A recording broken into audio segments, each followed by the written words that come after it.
Hi there. Thanks for joining me again this week for Series 4 of our series, 5 Famous Philosophers Who Influenced Our Faith. This week, we take up the life and thought of the most famous theologian of the Middle Ages, Thomas Aquinas. Many people, and even scholars, choose to refer to this person using the shortened form Aquinas, but I personally am a little bit picky about this. My husband thinks it's quirky, but I think I have a point. The name Aquinas means that this man, Thomas, was born near the small town of Aquino, near Naples, Italy.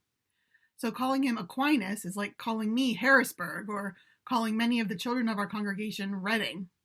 Unless they're the children of Brock and Rosanna, it's not really a name that makes a lot of sense. All that is to say that I'll be referring to him as Thomas, which is against tradition, but makes more sense to me. As I said, Thomas was born in Italy. He was born around 1225 and had 4 brothers and 4 sisters.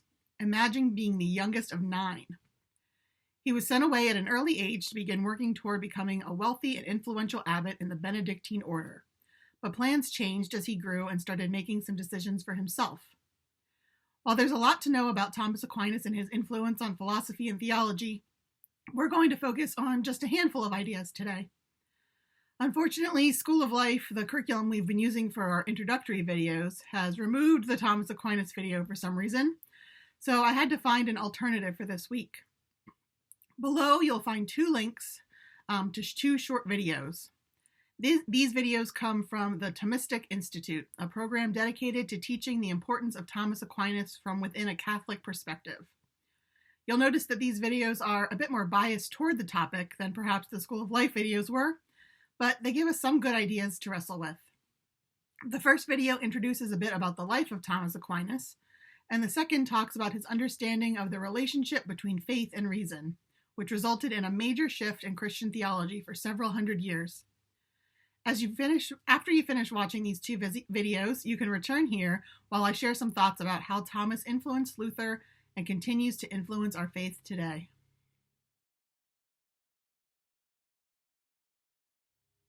I don't think it's possible to overstate how important Thomas's decision was to pull some of the philosophy of Aristotle into his Christian theology.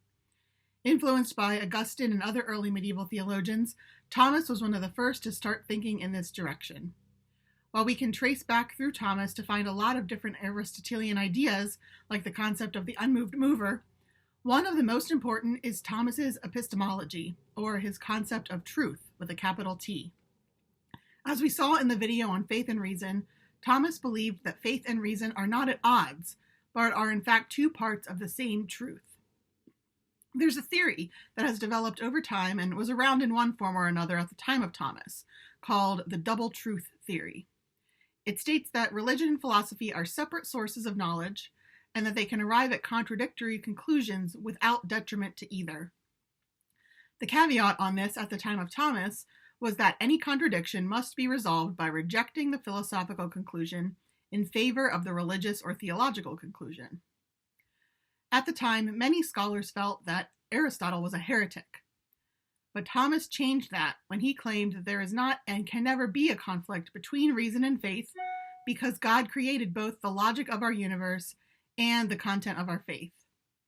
If there are any perceived conflicts, he said, it's because we aren't understanding one or the other correctly. These ideas and other ideas that appear in Thomas's crowning work, Summa Theologica, are considered to represent the height of the development of a particular method of teaching and learning theology, which is called scholasticism. While Thomas was not the first scholastic thinker, and was certainly not the last, as he influenced generations of them for several hundred years after him, he is considered to be the pinnacle of scholastic thought.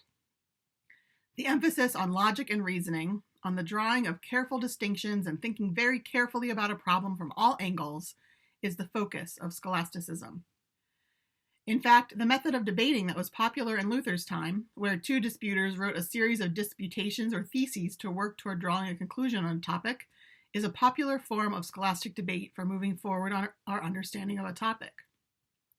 Good scholars with less ego and more understanding of the process would even say that this process is necessary for developing toward the truth, even though we can never fully reach a perfect understanding of truth.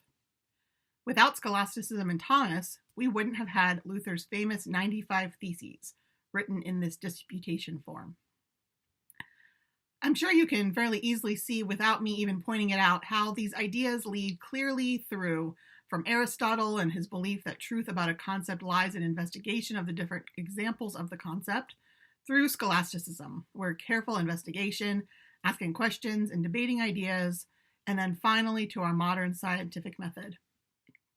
The idea that we can ascertain truth, however incomplete and imperfect, by studying something from all angles, developing hypotheses and theories, and coming to conclusions in teams and communities, is so ingrained in our way of thinking that we rarely stop to think about why we assume that these methods work.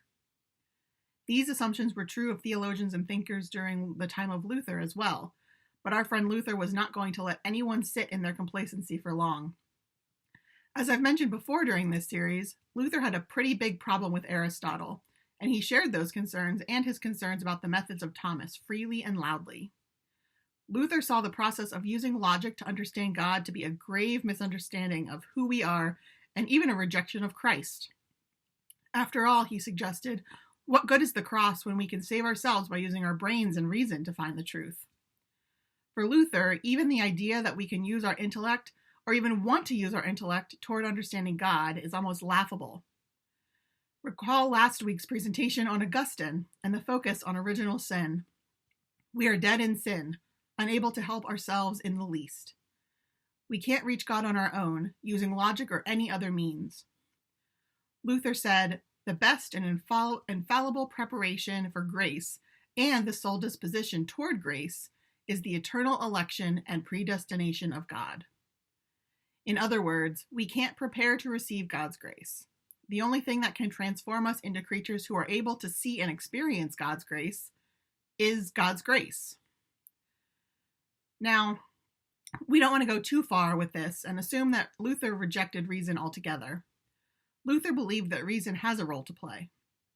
For Luther, reason is another gift of God's grace that should be used to question and explore the world around us that God has given us.